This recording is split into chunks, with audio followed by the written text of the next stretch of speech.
बारिश में tree house. Meghalaya राज्य में चेरापूंजी देश सर्वाधिक बारिश होने वाला गांव है। वहां पर हमेशा बारिश होती रहती है। उस चेरापूंजी के 50 किलोमीटर दूर पे जोहे गांव में राव बहादुर स्वामी नारायण का जमींदारों का परिवार था। वो उस गांव में हर बार सरपंच पद के लिए जीतते रहते हैं। वो एक पुराने पैलेस में रहते हैं, फिर भी उनके जमींदार ठाट में कभी कमी नहीं थी। उनकी एक लड़की रहती है। उसकी शादी हो जाने से उसका एक जवई भी था। वो जवई ज्यादा पढ़ा लिखा नहीं था, उसमें संस्कार भी नहीं थे। कितना भी बड़ा जमींदार का परिवार क्यों ना हो, स्वामी नारायण के परिवार में बहुत सारे आर्थिक परेशानियां रहती है। खर्चे बहुत ज्यादा थे। नौकरों को, पैलेस मेंटेनेंस को, आने जाने वाले अतिथियों को, देने वाले दान को पैसे बहुत ज्यादा खर्चे होते थे। उस खर्चे को झेलने के कारण, बैंक से कर्जा लेने के कारण स्वामी नारायण को लाखों में ब्याज भरने की परिस्थिति आ गई थी। उसके साथ में शहर जाकर घोड़े की रेस खेलते हुए, दोस्तों को बुलाकर मामा जी के यहाँ पार्टी देते हुए, जवाई के ओहदे पर रहते हुए चरण भी टाइम वेस्ट कर रहा था।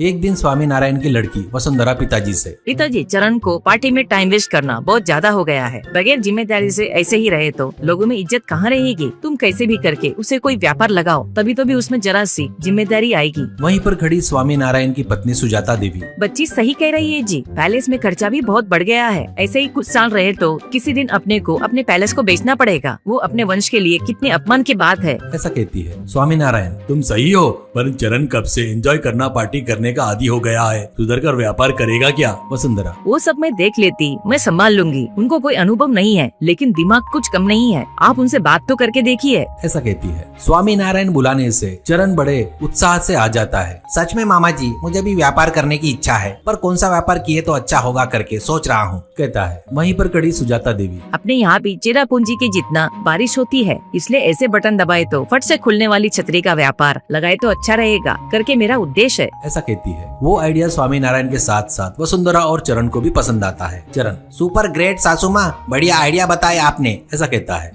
स्वामी नारायण जवाई की तरफ से गारंटी की साइन करके 2 करोड़ का कर्जा लेता है।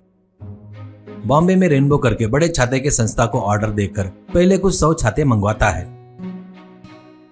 उस गली के आखिरी में एक रूम किराए से लेकर वहां पर छाते बेचना शुरू करता है।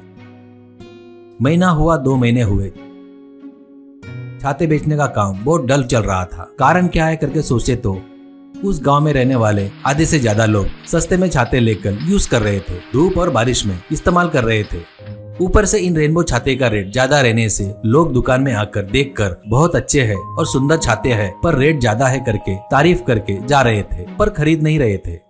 चरण ये बात स्वामी नारायण को बताता है। स्वामी नारायण, ऐसा होगा करके मुझे पहले ही लगा। उतने लाखों का स्टॉक वैसा ही पड़ा है, देखते ही देखते रेट कम करके नहीं बेच सकते। अपन पहले ही इसके बारे में सोचना था, कहता है दुखी होकर। चरण, मामा जी, अपन इस परिस्थिति से बाहर निकलकर अपने छाते बेचना बोले तो एक उपाय है मेरे पास, ऐसा कहता है। स्वामी नारायण, क्या है वो करके पूछता है। चरण, तुम इस गाँव के सरपंच है, ये बात आप भूल गए क्या? आप अपना अधिकार यूज करके इस गाँव में छाते बनाने वाले दुकान पर टैक्स लगाओ। पहले ही वो सस्ते बेच रहे हैं, उन पर 200% टैक्स लगाए तो तब उनकी कीमत अपने छाते के बराबर होगी। तब उतने पैसे देकर सस्ते छाते खरीदने के बजाय 150 कम या ज्यादा देकर अपने सुपर छाते खरीदेंगे। अपने यहाँ रोज बारिश होती है ना, छाता भी अत्यधिक जरूरी सामान हो गया है, वैसे अपना व्यापार बगैर रोक टोक के चलेगा, ऐसा कहता है। ये सुनकर स्वामी नारायण आश्चर्य से जवाई को देखकर, तुमको ऐसा आइडिया कैसे आते हैं चरण? बहुत बढ़िया आइडिया है, पर वो लोग को धोखा देने जैसा होता है ना, ऐसा कहता है। बाजू में खड़ी वसुंधरा, उन्होंने बहुत बढ़िया बताया पिताजी, पहले ही गले तक कर्जे में डूबा है हम लोग। पैलेस का मेंटेनेंस बहुत तकलीफ में है। एक बार सोचो, अपने परदादा दादा आप भी लोग तकलीफ में रहते तो उनकी मदद नहीं किए क्या? अगर आप नहीं बोले तो चरण लिए सो 2 करोड़ रुपए चुका नहीं पाने से, पहले से कर्जे चुका नहीं पाने से अपना परिवार पूरे रास्ते पे आ जाएगा। प्लीज न पिताजी, चरण बताए वैसा करो, ऐसा कहती है। स्वामी नारायण वैसे खड़े होकर, ठीक है बेटी, तेरे भविष्य और जवाई के भविष्य के लिए ये काम करूंगा करके मान जाता है।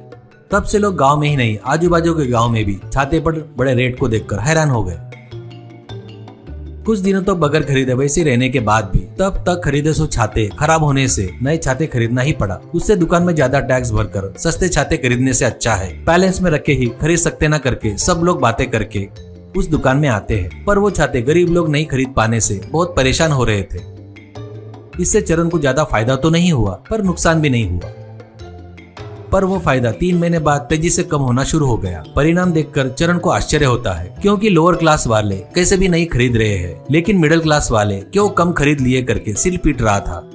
ये बात वो स्वामीनारायण से बताता है तो बाजू में खड़ा नौकर दीनदयाल चरण से, छोटे मालिक छाते क्यों नहीं बिक रहे मुझे पता है, ऐसा कहता है। चरण उसे अजीब तरह से देखते हुए, क्या कह रहे हो दीनदयाल, तुम क्या पता है और कैसे पता है, ऐसा कहता है आश्चर्य से। दीनदयाल, तुम और बड़े मालिक मेरे साथ आए तो दिखाऊंगा मैं मालिक, ऐसा कहता है। तीनों कार से निकलते हैं। कार में दीनदयाल, मालिक अपने गांव के आजू बाजू के गरीब लोग सभी ज्यादा बारिश में वर्षा ऋतु में झोपड़ी वगैरह खाली करके तालाब के पास रह रहे हैं। वहां जाकर देखे तो आश्चर्य होता है। वहां पेड़ में बड़े होल करके उनको घर जैसा बनाकर वही तालाब में मछली पकड़ते हुए खाना बनाते हुए बहुत से परिवार पेड़ों में घर बना रहे थे। तभी जोर से बारिश होती है। पेड़ के टहनियाँ पानी उनको नहीं लगना वैसे आड़े आ रहे थे। अब उनको बारिश में धूप में बचने के लिए पेड़ ही छाता बनकर आड़े रहते हैं। वो देखकर चरण हैरान हो जाता है। वो देखकर स्वामीनारायण उसी वक्त एक निर्णय लेता है। मैं अपने जवाई के व्यापार के लिए स्वाद से कैसा काम किया। इज्जतदार जमींदार के परिवार में जन्म लेकर सरपंच के पद पर रहते हुए इतना नीच तरीके से सोचा, तुरंत ये गलती सुधारना है करके सोचता है। पेड़ के पास आकर पेड़ में रह रहे लोगों से दोनों हाथे जोड़कर, तुम लोग अपने अपने घरों में चले जाओ। मैंने लिए सो एक गलत काम की वजह से तुम लोग को बहुत तकलीफ दिया, मुझे माफ कर दो। दुकान में रखे छाते सबको सस्ते में देकर तब मैं मन की शांति से रह सकता हूँ, बोलकर चरण से, मेरे लोगों को तकलीफ देने वाला व्यापार मैं कभी नहीं कर सकता चरण, और तेरे को भी करने नहीं दूंगा। मेरी जिंदगी कैसे सेटल करना है मैं बाद में सोचूंगा, उदास मत हो, मैं हूँ ना, ऐसा कहता है। चरण भी उसने किया सो गलती मानकर, मुझे माफ कर दो मामा जी कहकर सिर झुका लेता है।